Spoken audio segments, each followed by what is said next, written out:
Good morning, everyone. This is Muhammad Fawaz and today I am going to discuss with you India's independence and partition.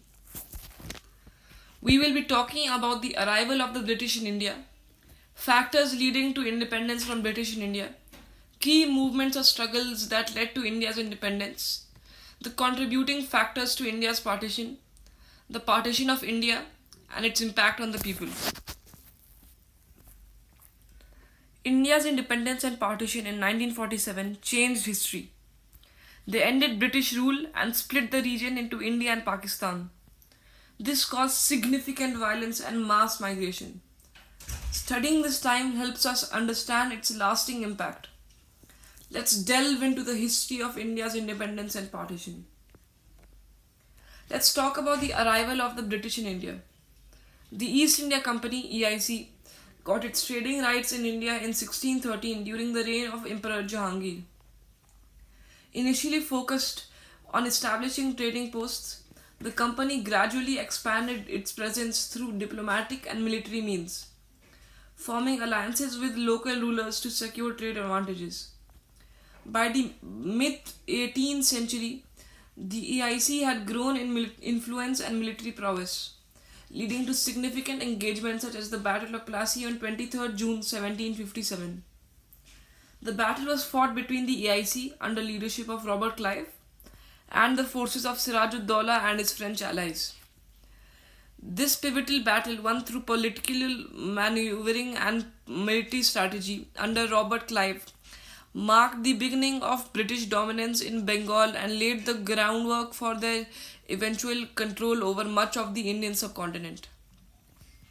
The First War of Independence 1857 to 1858 erupted amidst growing discontent among Indian soldiers and civilians, culminating in a widespread rebellion against British rule. Despite initial successes, the British government intervened decisively, leading to the dissolution of the East India Company and the transfer of governance to the British Crown through the Government of India Act 1858, passed on 2nd August 1858. This act formalized direct British rule, known as the British Raj, with Queen Victoria proclaimed Empress of India in 1877, solidifying British control until India achieved independence in 1947. Now let's talk about the factors leading to independence from British in India.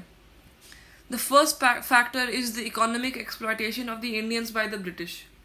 There were many ways that the British economically exploited India, but the main way was by the drain of wealth. First explained in Dadabai Naroji's book Poverty and Un-British Rule in India, the drain of wealth is the transfer of wealth from India to England, for which India got no proportionate economic return.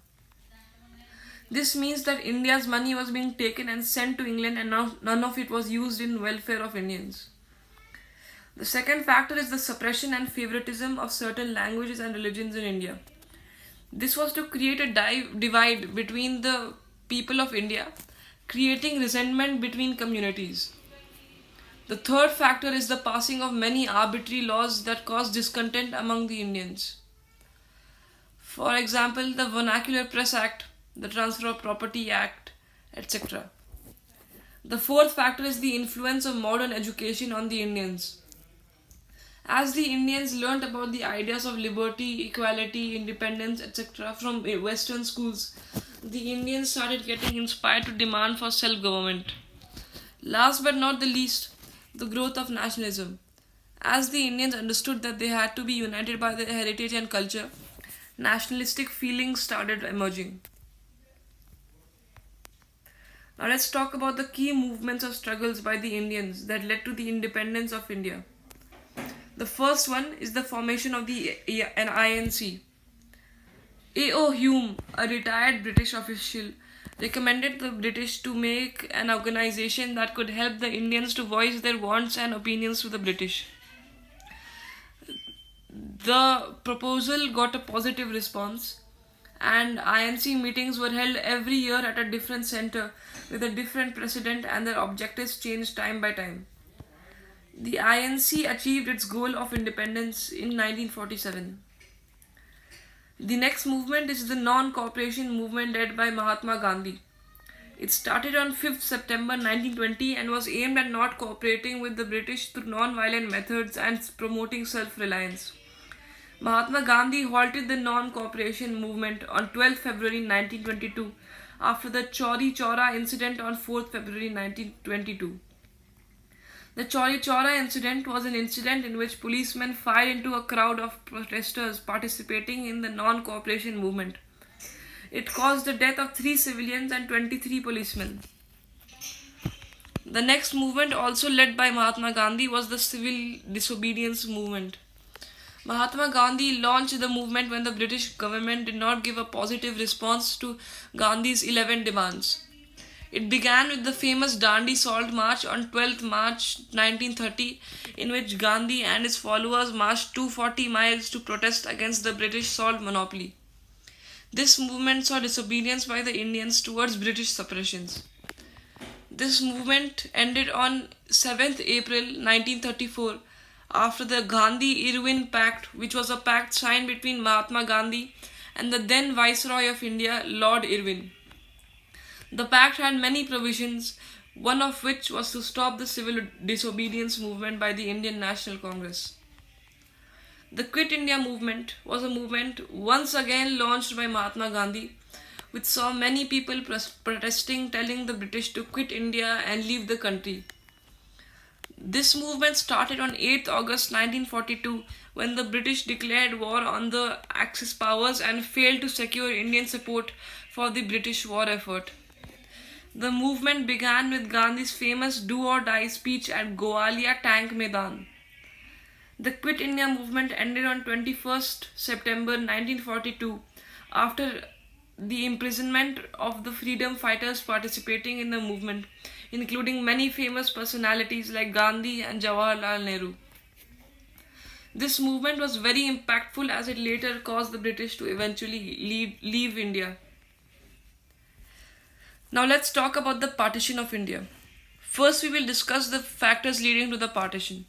Firstly, the partition can be said as an impact of the British divide and rule policies.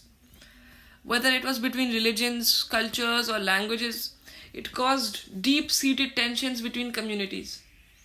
The next factor was the rivalries between the different kingdoms that were allowed to rule under the British.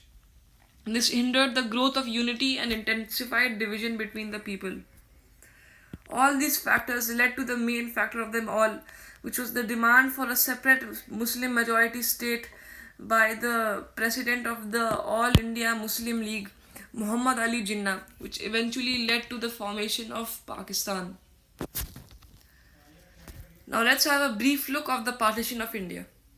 Hindustan was divided in 1947 into India and Pakistan, out of which Pakistan was a Muslim majority country. The line which divided India into Pakistan and India was called the Radcliffe Line, named on the person who demarcated the line, Sir Cyril Radcliffe. The partition led to significant violence and mass forced migration, causing millions to be displaced. Many riots were caused which had many consequences like loss of countless lives. Now let's talk about the main consequences of the partition. The partition of India led to one of the largest migrations in the history of the world. It caused millions to be displaced from their loved ones. Refugee camps were set up to help the people displaced by the partition and injured during the partition riots. The partitions caused many riots and causing widespread violence and bloodshed. This sowed the seeds of enmity between the divided countries forever. In conclusion, India's independence in 1947 marked a monumental achievement in the fight against colonialism, led by figures like Mahatma Gandhi and Jawaharlal Nehru.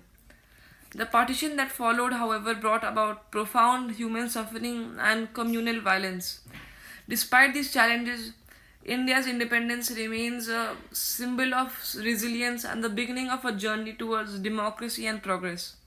It emphasizes the importance of fostering unity amidst diversity and upholding democratic principles, ensuring that the sacrifices made for freedom are honored through inclusive development and social harmony.